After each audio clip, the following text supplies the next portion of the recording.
Camera connect చేసుకొని ఈ camera ఏం జరుగుతుంది అంటే this is connected to the TV monitor. చూసారుగా లైట్ సోర్స్ టీవీ మానిటర్. ఈ టీవీ మానిటర్ లైట్ సోర్స్ పెట్టిన తర్వాత దీన్ని ఈ రకంగా జాయింట్ లోపలగా టెలిస్కోప్ అన్నది పెట్టి చూడటం జరుగుతుంది.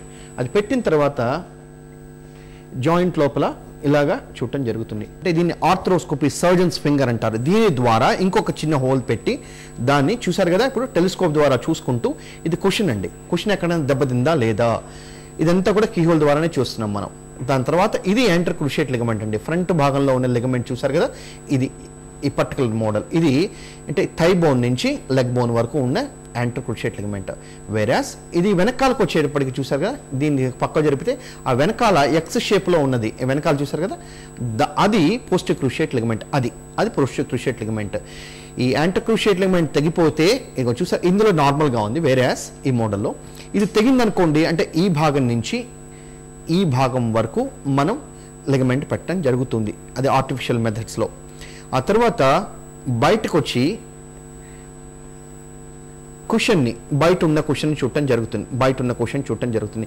ఇదంతా కూడా కీహోల్ ద్వారా అంటే ఓపెన్ చేయకుండా ఇంత చిన్న చిన్న చిల్లులు పెట్టుకుంటూ కావాల్సిన ఎక్విప్మెంట్ పెట్టుకుంటూ స్పెషలైజ్డ్ ఎక్విప్మెంట్ పెట్టుకుంటూ దీన్ని ఈ లిగమెంట్ రూపంలో ఇక్కడి నుంచి ఇక్కడికి పెట్టడం జరుగుతుంది. ఇలా స్టెప్ బై స్టెప్ చేసుకుంటూ సపరేట్ ఇన్స్ట్రుమెంట్స్ పెట్టుకుంటూ చేయడం జరుగుతుందండి. దీన్ని ఆర్థ్రోస్కోపీ, నీ ఆర్థ్రోస్కోపీ అంటారు.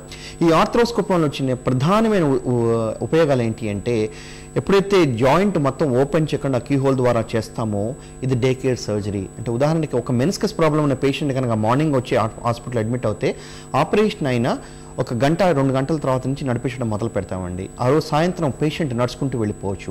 అదే లిగమెంట్ ఇంజరీస్ కనుక రికన్స్ట్రక్షన్ చేసిన లిగమెంట్ ఇంజరీస్ ఉన్న పేషెంట్స్లో రికన్స్ట్రక్షన్ చేసినట్లయితే కేవలం 48 గంటల్లోనే పేషెంట్ని డిశ్చార్జ్ చేయడం జరుగుతుంది.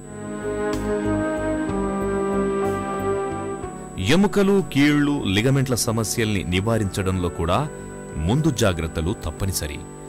వార్మప్ ఎక్సర్సైజెస్, మోకీలును పటిష్టం చేసే స్విమ్మింగ్, సైక్లింగ్ వంటి వ్యాయామాల్ని నిత్యం చేయడం, తరచూ ఫిజియోథెరపీ లాంటివి చేయించుకోవడం, అలాగే ప్రయాణాల్లో సీట్ బెల్ట్ ధరించడం, ఆటలాడే సమయంలో మోకాలికి నీ గార్డ్ వాడడం, హై హీల్ ఉన్న బూట్లు ధరించకపోవడం, అలాగే కాల్షియం, విటమిన్ డి ఉన్న ఆహారాల్ని ఎక్కువగా తీసుకోవడం ద్వారా మోకీలు, లిగమెంట్ల సమస్యలను నివారించుకోవచ్చు. ప్రతి వాళ్ళు తప్పనిసరిగా వార్మప్ ఎక్సర్సైజ్ చేయాలి.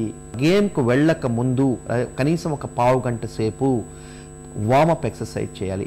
ప్రతిరోజు కూడా మోకాలికి సంబంధించిన వ్యాయామాలు చేయాలి, ఎక్సర్సైజ్ చేయాలి. Cycling at least 15 minutes in day చేయాలి. ఆ తర్వాత స్విమ్మింగ్ వీలైతే 20 minutes 5 days a week చేయాలి.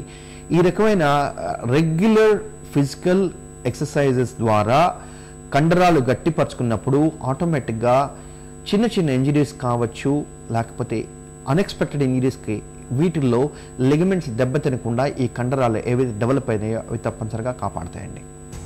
మోకాళ్లను అతిగా ఉపయోగించకుండా ఉండడం, మెట్లెక్కుతున్నప్పుడు, పరిగెడుతున్నప్పుడు, బస్ ఎక్కుతున్నప్పుడు, స్పోర్ట్స్ ఆడుతున్నప్పుడు తూలిపడకుండా తగిన జాగ్రత్తలు తీసుకోవడం, నిత్యం సైక్లింగ్, స్విమ్మింగ్ వంటి వ్యాయామాలు చేయడం, కాల్షియం, విటమిన్ డి ఉన్న ఆహారాలు తీసుకోవడం, ఫిజియోథెరపీ చేయడం ద్వారా లిగమెంట్లు దెబ్బతినకుండా, తద్వారా కీళ్లు, మోకాళ్లు దెబ్బతినకుండా జాగ్రత్త పడొచ్చు. నిత్య జీవితాన్ని దుర్భరం చేసి దైనందిన పనుల్ని అతి కష్టమైన వ్యవహారాలుగా మార్చే మోకీలు, లిగమెంట్ల గాయాలు, వాటికి చికిత్స, పరిష్కార మార్గాల గురించిన ప్రత్యేక కథనాన్ని చూశాం కదా.